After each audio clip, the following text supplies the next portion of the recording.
Okay sir. तर आपण पाहू शकतोय दिल्लीमध्ये मुख्यमंत्री देवेंद्र फडणवीस हे आहेत आणि देवेंद्र फडणवीसांनी पंतप्रधान नरेंद्र मोदी यांची देखील भेट घेतलेली आहे आणि त्यानंतर आता मुरलीधर मोहोळ आणि देवेंद्र फडणवीस हे एकत्र असल्याचं आपण या दृश्यांच्या माध्यमातून बघतोय.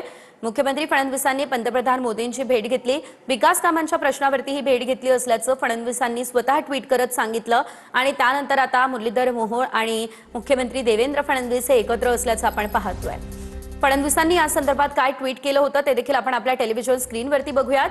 देशाचे यशस्वी पंतप्रधान आणि भारताचे वैश्विक नेतृत्व नरेंद्र मोदी यांची आज नवी दिल्लीमध्ये भेट घेतली असल्याचं फडणवीसांनी सांगितलं.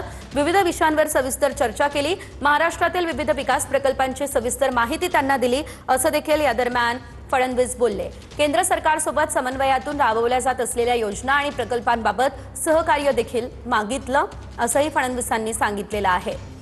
नेहमीप्रमाणेच त्यांची ही भेट एक नवी ऊर्जा देणारी असते. त्यांचे विकासाच्या प्रश्नांवरती बहुमूल्य मार्गदर्शन असल्याचं देखील देवेंद्र फडणवीस यांनी म्हटलेलं आहे. महाराष्ट्राला भक्कम पाठिंबा यासाठी मी त्यांचा नितांत आभारी आहे असंही फडणवीस म्हणाले.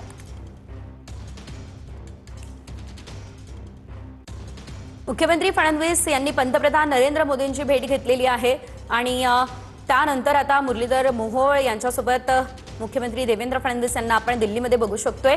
या संदर्भात ट्विट करत स्वतः फडणवीसांनीच माहिती दिलेली होती. राज्यातील विकास प्रकल्पांसंदर्भात भेट घेतली असल्याचं फडणवीसांनी म्हटलेलं आहे आणि नेहमी राज्यासाठी पंतप्रधान नरेंद्र मोदी यांचा असलेला पाठिंबा त्यासाठी आभार मानले असल्याचं देखील फडणवीसांनी आपल्या ट्विटमध्ये सांगितलेलं आहे. योजना आणि अनेक प्रकल्पांसंदर्भात सहकार्य देखील मागितलं असं देखील फडणवीसांनी या दरम्यान सांगितलं.